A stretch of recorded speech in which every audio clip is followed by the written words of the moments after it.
So this garden here, we sort of call this the market garden because it's all in big long rows, and we do try to manage this more on a sort of a bio-intensive approach, mostly sown crops, get rid of the weeds by weeding and mulching, trellising things, and when it's time to sort of pull all those things out, move on and change, we do that. And of course, this time of the year, there's that huge changeover of the season happening. And if we look along these rows, there are a few, there's a late winter crop of broad beans put in here. They're still coming on. There's earlier broad bean crops that we have down in the other garden areas. And they're planted here where these corn stalks from last year were left. Because you know how broad beans go up and then just sort of fall over. Well, it's great.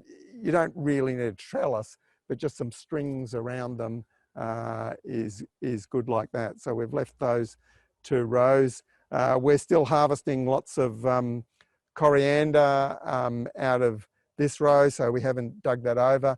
This is really ready to dig over, but there's dill here and chickweed.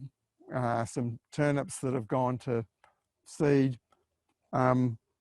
So sometimes we will pull those weeds out, throw them in the chook pen, or put them in the compost. Sometimes we'll dig them into the garden bed, like has been done over here. And that's often done where we're going to plant something that is not fine seed and where there's a bit of time for it to decompose. So in this case, there's tomatoes going in there. And of course, those little tiny tomatoes that are in the greenhouse, it really won't be until end of October or start of November, really, before it's safer from frost.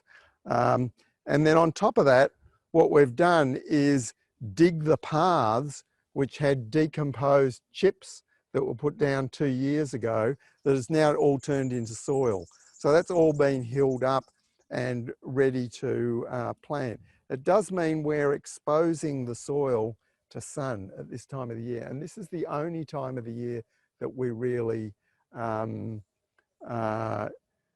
where that starts to become a problem, because